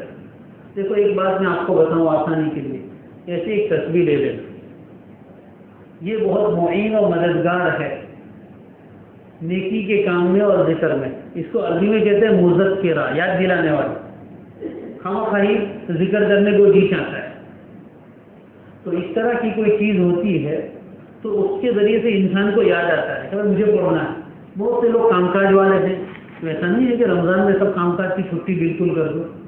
وہ کوئی جاب والے ہیں، کوئی کھیت میں جانے والے ہیں، جو جس اعتبار سے کام کرتا ہے تو اپنے کام کاج کے ساتھ بھی. آپ بائک پہ جا رہے ہیں، یہاں سے نوساری تک جا رہے ہیں، اب بائک چلے گی خود سے، ہم کو تو کچھ کرنا نہیں، خالی ہاتھ چلانا ہے.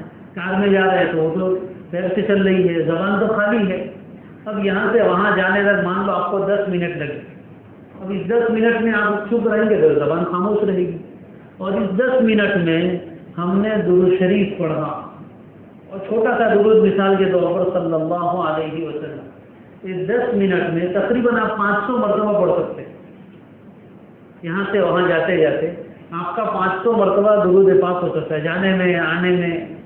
آپ کسی اور جگہ، یہاں سے مسجد سے آپ اپنے گھر پیدل جا رہے ہیں تو چلتے چلتے تو قرآن نہیں پڑھیں گے. تو یہ زبان تو خالی ہے، چلنا تو پیر کا کام ہے.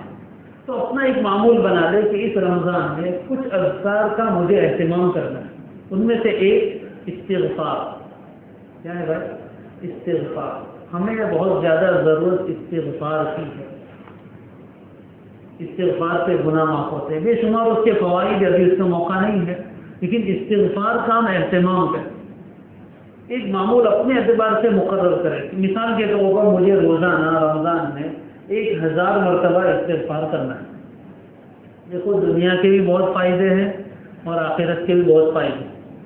اللہ کی رحمت میں سب سے بڑی رکاوٹ ہمارے گناہوں کی ایک دیوار ہے، اور ہر مرتبہ کا استغفار اس گناہ کی دیوار کو توڑتا ہے، بریکر ہے۔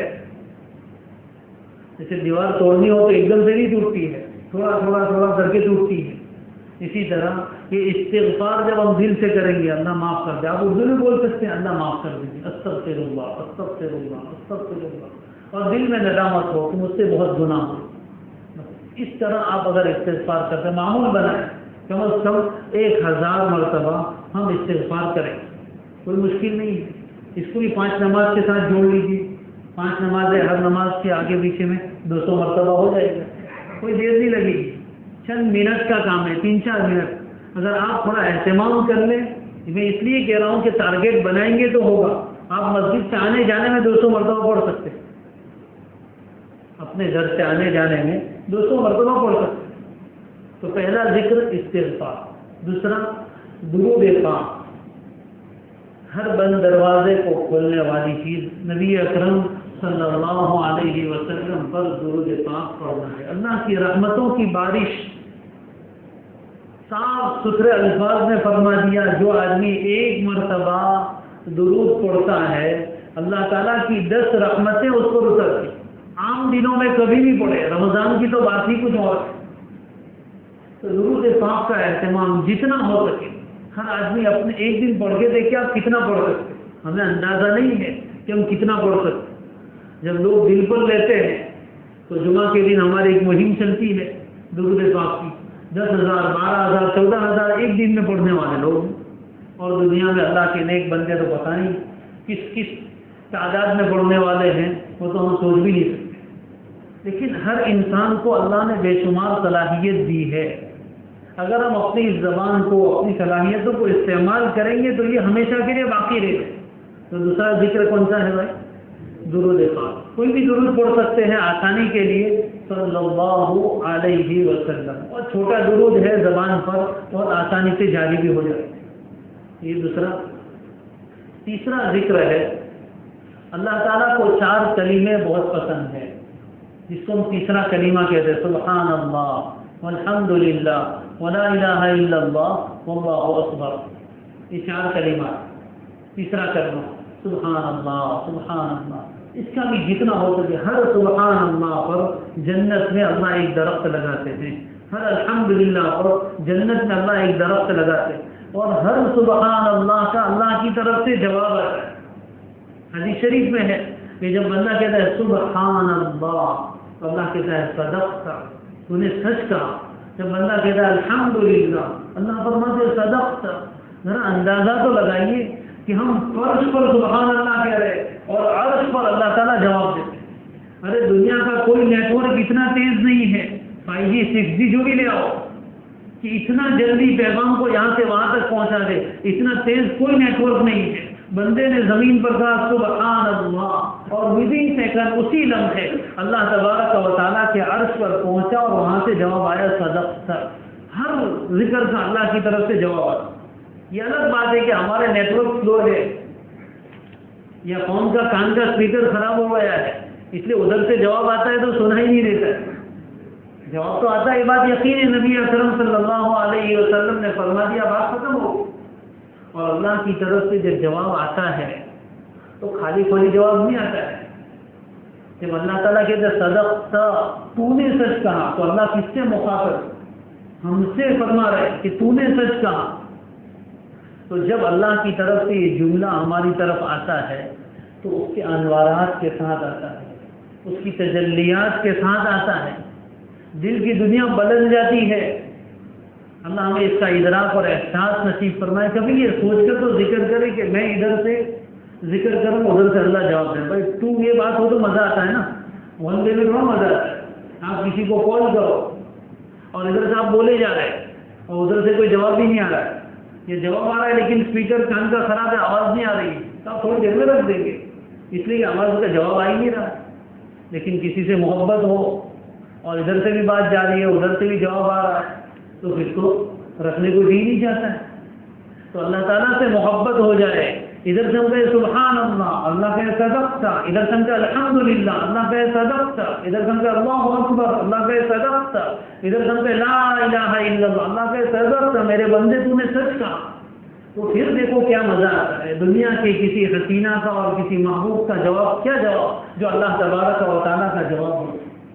اللہ ہمیں اس کا ادراک دے۔ تو تیسرا کلمہ چلتے پھرتے بھی اپنا معمول بنائیں، اور کلمہ طیبہ تو خصوصاً لا الہ الا اللہ، جن 4 چیزوں کی کثرت کا نبی اکرم صلی اللہ علیہ وسلم نے رمضان میں حکم دے، اس میں ایک استغفار ہے، اس کا بیان آ گیا۔ دوسری چیز کلمہ طیبہ لا الہ الا اللہ۔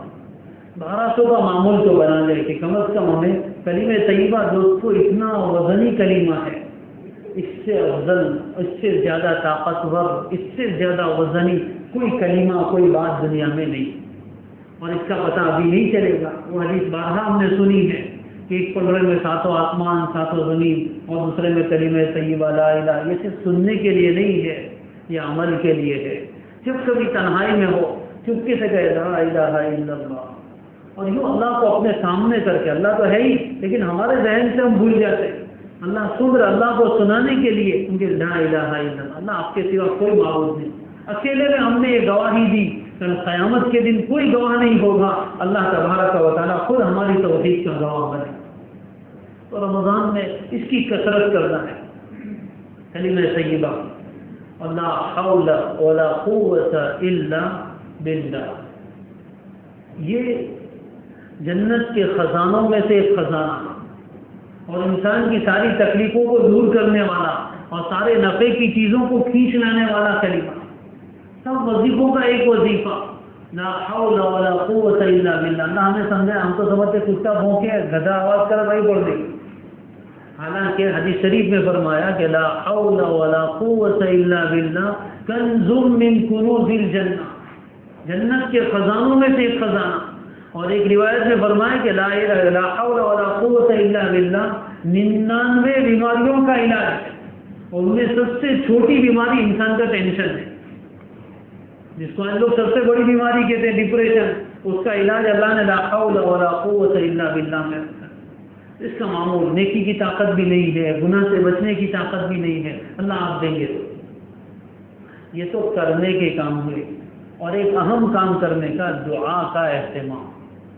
دعا کا مہینہ ہے، عبادت کا مغز ہے دعا، خصوصاً سحری کے وقت کی دعا اور افطار کے وقت کی دعا۔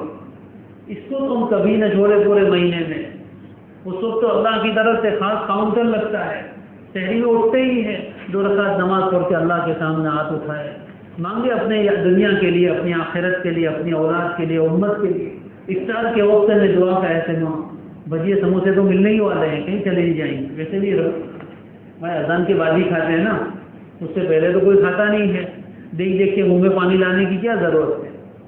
انشاءاللہ وہ تو مل جائیں گے اپنے ٹائم پہ، اور اچھے ملیں گے، پر دعا تو پہلے کر لو، پہلے روحانی ملے غذا، پھر اندر پیٹ میں جانے دو۔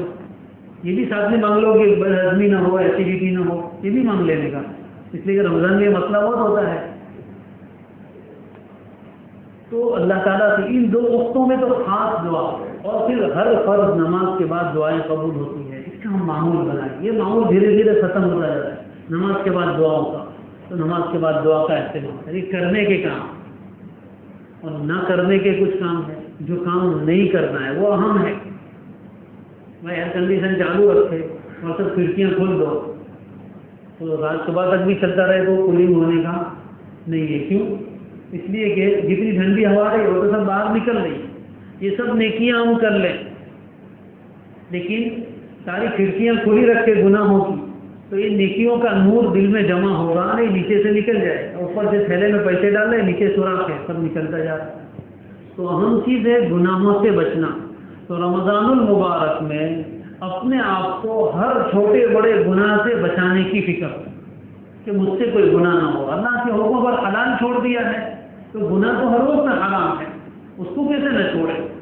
تو اس کی فکر ہو کہ کوئی گناہ مجھ سے نہ ہوا۔ ہر انسان کی زندگی میں گناہ الگ الگ ہے، انسان اپنے آپ کو جانتا ہے کہ میں کیا گناہ کرتا ہوں، تو ہر انسان کو معلوم ہے کہ میں کیا گناہ کرتا ہوں، تو ان گناہوں سے اپنے آپ کو بچانے کی کوشش کریں، گھریلو معاملات صحیح کریں، ظلم نہ کرے، بیوی کے ساتھ اچھے انداز میں اچھے اخلاق سے رہے، بچوں کے ساتھ، والدین کے ساتھ، اڑوس پڑوس کے ساتھ اپنے دل کو صاف کر دے، دل میں کینہ نہ رکھے، کسی کے ساتھ انبن ہے، تعلق ٹوٹا ہوا ہے، سب جوڑ کے اپنا معاملہ رمضان سے پہلے کلیئر کر دے، تاکہ رمضان میں یہ سب اس کو کیا بولتے ہیں، سب ایئر آ جاتی ہے اور ایرر آ جاتی ہے، یہ سب ایرر ہے اللہ تعالیٰ تک پہنچنے میں، جیسے کمپیوٹر میں ایرر آ جاتی ہے اور پانی کی لائن میں ایئر بیچ میں آ جاتی ہے تو پانی بند ہو جاتا ہے، یہ سب ایئر اور ایرر ہے، ان ایرر کو ختم کریں، اپنے دل کو صاف کر لیں اور گناہوں سے بچنے میں بطور خاص زبان کے گناہوں سے اپنے آپ کو بچائیں۔ اس میں ایک فائدہ تو یہ ہوگا کہ زبان جب ادھر ادھر کی باتوں سے بچے گی تو ذکر زیادہ ہوگا۔ اس کے لیے آسان طریقہ یہ کہ جو بھی ذکر بتائے اس کا معمول بنا دیں، تو اتنا تو کرنا ہی ہے۔ تو جب زبان ذکر میں ہوگی تو غیبت تو کر نہیں سکتی، جھوٹ تو بول نہیں سکتی ہے، دوسروں کے بارے میں کوئی ادھر ادھر کی تانے والی بات تو کر نہیں سکتی، اس لیے اس سے اپنے آپ کو بچائے۔ زبان کم از کم بولنے کی کوشش کریں، کام کی بات کریں، بیکار باتوں میں چوراہوں پر بیٹھ کر ادھر ادھر کی باتیں ہوتی اس میں پھر گناہ بھی ہو جاتے ہیں، اور خصوصاً موبائل پر ہونے والے گناہوں سے اپنے آپ کو بچائیں۔ آج کل کے دور میں گناہوں کا جو سب سے بڑا مجموعہ ہے وہ یہ ہے، سب کے لیے نہیں کہہ رہا ہوں کہ ہر موبائل استعمال کرنے والا گناہ ہی کرتا ہے، لیکن بہت سارے گناہ نہ چاہنے کے باوجود اس میں ہو جاتے ہیں، اس لیے اس پر تھوڑی روک لگانے کی کوشش کریں، بقدر ضرورت اس کو استعمال کریں، ٹائم پاس کرنے کے لیے نہیں۔ کسی کو کوئی بات کرنی ہے، کسی کو کوئی کام کا میسج کرنا ہے تو ٹھیک ہے، لیکن بس ٹائم پاس آپ بیٹھے بیٹھے کیا کریں، چل ذرا دیکھ لے بیٹھے۔ اب آپ کچھ اچھا دیکھنے جائیں گے، رمضان میں تو الحمدللہ کوئی برا دیکھنے نہیں جاتا ہے، اچھا دیکھنے جاتے ہیں، کوئی قرآن سننے جائے گا، کوئی بیان سننے جائے گا، کوئی نعت سننے جائے گا، لیکن آزو بازو میں شیطان آ جاتے ہیں، اور سجیشن میں سب بہت سارے ویڈیو آتے ہیں، تو ایک یا بیچ میں ایڈ آتی ہے، اس کی وجہ سے ایک تو نہ چاہنے کے باوجود نظر پڑ جاتی ہے، روزے خراب کرتے ہیں، اور بہت سی مرتبہ پھر اپنے آپ کو روک نہیں پاتے، سامنے آ جاتا ہے، تو اس کی وجہ سے پھر نہ چاہنے کے باوجود گناہ کی طرف چلے جاتے ہیں۔ اور ایک مرتبہ یوٹیوب کھلتا ہے تو گھنٹے تک تو بند ہوتا ہی نہیں، دیکھنے گئے تو ایک اچھا ویڈیو، کوئی شارٹ کلپ تھی وہ دیکھنے گئے، لیکن اب وہ جو وہاں سے آگے بڑھے تو دوسرا، دوسرے سے تیسرا، وہ پتہ چلا 1 گھنٹہ ہو گیا۔ تو اس پر روک لگائے، اور فون میں سیٹنگ ہوتی ہے، اس میں آپ اس کو سیٹ کر سکتے ہیں کہ بھائی یوٹیوب میرا 10 منٹ ہی چلے گا، اس سے زیادہ نہیں، 10 منٹ کے بعد خود ہی بند ہو جائے گا۔ ایسی سب سیٹنگ فون والوں نے کر رکھی ہے، استعمال کرنا چاہے تو اللہ سکھائے اور صحیح طور پر استعمال کرنے کی توفیق دے دے۔ واٹس ایپ کی لمٹ مقرر کر دے کہ بھائی اتنی دیر واٹس ایپ چلے گا، اس سے زیادہ نہیں چلے گا، زیادہ ہوگا تو خود ہی بند ہو جائے گا۔ تو یہ ہم کرنا چاہے تو سب کچھ کر سکتے ہیں۔ ان گناہوں سے اپنے آپ کو بچائیں، راتوں کو ضائع ہونے سے بچائیں۔ یہاں کا ماحول مجھے معلوم نہیں، لیکن عام طور پر مسلمانوں نے یوں سمجھا ہے کہ رمضان کی رات میں سونے کا نہیں، یہاں تک تو بات ٹھیک ہے، لیکن نہ سو کر کرنے کا کیا؟ تو وہ آگے کا مسئلہ، اگر عبادت کرے تو بہت اچھی بات ہے، اللہ اور توفیق دے دے، لیکن عبادت نہ کر کے دوسرے کاموں میں خواہ جاگنا، اس سے تو سونا بہت اچھا ہے۔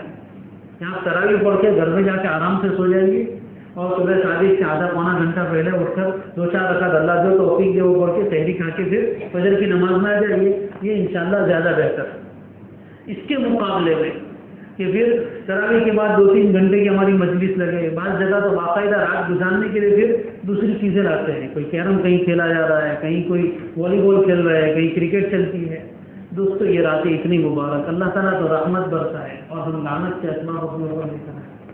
کیا اس لیے یہ راتیں ہیں کہ اس طرح کے کھیل تماشوں میں گزاری جائے، اور ان قیمتی اوقات کو جو اللہ تعالیٰ دینے پر آتے ہیں، اور سگی آنکھوں سے مناظر دیکھے ہیں، اللہ معاف فرمائے کہ رات کو 4 بجے تک کیرم کھیلتے تھے، اور پوری رات جاگنے کے بعد ایک مرتبہ ہاتھ اٹھا کر دعا کرنے کی توفیق کی، لیکن گناہ کے اپنے اثرات ہوتے ہیں، چاہنے کے باوجود بھی نہیں کرتے۔ اس لیے اس ماحول کو ختم کریں۔ بہت سے لوگ اس کے آرگنائزیشن ہوتے ہیں، یعنی خود سب انتظام کرتے ہیں پورے گاؤں میں کہ اپنے یہ کام کریں گے، میری طرف سے کھانا پینا بھی میری طرف سے، میں مال کے پیسے میں سب میں دوں گا۔ اللہ کے بدلو دوسروں کے گناہ اپنے اوپر کیوں لینا ہے؟ ہماری ذمہ داری تو یہ ہے کہ اگر کچھ لوگ ایسا کام کر رہے ہیں تو ان کو پیار محبت سے سمجھا کر ان کو روکیں کہ بھائی اللہ کے واسطے مسجد میں بیٹھ کر قرآن پڑھو، کچھ ذکر کر لو، یا گھر میں جا کر سو جاؤ۔ رمضان کی راتیں اس طرح جاگنے کے لیے نہیں ہے، صرف ہوٹلوں کی زینت بننے کے لیے نہیں ہے، یہ تو عبادت کی راتیں یا پھر آرام کریں۔ تو ان گناہوں سے اپنے آپ کو بچائے، غیبت سے بچائے، اپنی نگاہوں کو صحیح استعمال کرے، غلط جگہ نگاہ ڈالنے سے اپنے آپ کو بچائے، صدقہ و خیرات کا اہتمام کرے۔ اللہ نے جو بھی مال دیا، ہر انسان کی حیثیت الگ ہے، اللہ تعالیٰ مقدار کو نہیں دیکھتے کہ 10 لاکھ خرچ کر رہا ہے کہ 20 لاکھ خرچ کر رہا ہے، اللہ تعالیٰ یہ دیکھتے کہ کتنے میں سے خرچ کر رہا ہے۔ اگر کسی انسان کے پاس 100 روپے ہے، اس میں سے وہ 10 روپے دے رہا ہے تو اپنے مال کا 10واں حصہ دے رہا ہے۔ اللہ تو یہ دیکھتے کتنا اخلاص کے ساتھ دے رہا ہے۔ تو جو اللہ توفیق دے، افطار کرانے کے فضائل، تو ضروری کہ دیکھ پکا کر سب کو کھلاؤ تو افطار کا ثواب ملے گا، ارے کسی کو ایک کھجور کھلا دی تب بھی ثواب ملے گا، شربت کا ایک گلاس کھلا دیا تب بھی ثواب ملے گا۔ اور کہیں بھی کروا سکتے، گاؤں میں کروائے، باہر کروائے، کسی غریب بستی میں کروائے، جس کو اللہ توفیق دے، صدقہ و خیرات کا اہتمام کرے، مال کی محبت اپنے دل سے نکالے۔ زکوٰۃ اگر فرض ہوئی ہے تو زکوٰۃ کے مسائل معلوم کر کے پھر صحیح طور پر زکوٰۃ نکالے۔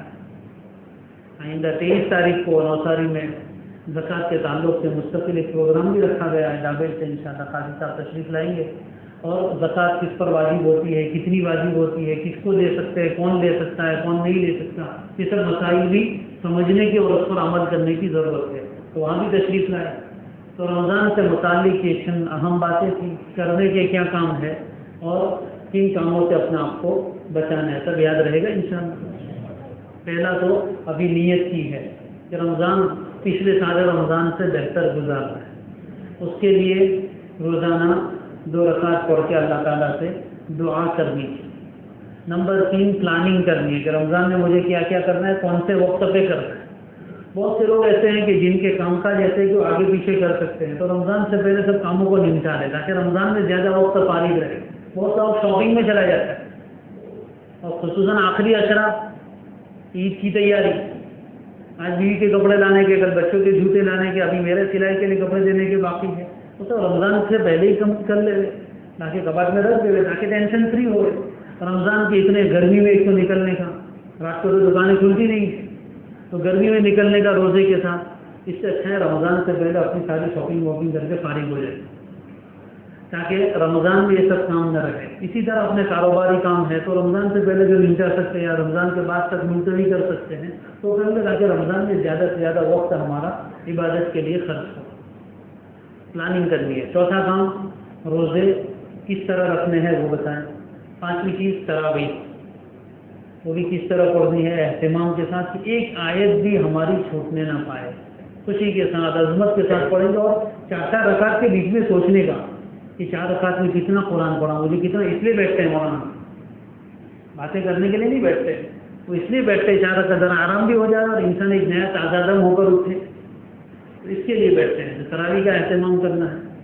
اس کے بعد قرآن مجید کی تلاوت اور ذکر سے اپنی زبان کو تر و تازہ رکھنا ہے، خصوصاً استغفار، درود شریف، تیسرا کلمہ، پہلا کلمہ ہے لا حول ولا قوت الا باللہ ہے، یہ ذکر کا اہتمام کرنا، اور ہر طرح کے گناہوں سے اپنے آپ کو بچانا ہے۔ موبائل کا استعمال کم سے کم کرنا ہے، ضرورت کے بقدر ادھر ادھر بیٹھ کر مجلس سے لگانے سے اپنے آپ کو بچائیں، راتوں کو جاگ کر دوسرے کاموں سے اپنے آپ کو بچائیں، تو انشاءاللہ یہ رمضان اچھا گزرے گا اور عید کا دن حقیقت میں خوشی کا دن ہوگا۔ آپ یقین جانیے اگر ایسا رمضان اللہ ہمیں گزارنے کی توفیق دے دے تو ہماری زندگی کی ترتیب بدل جائے۔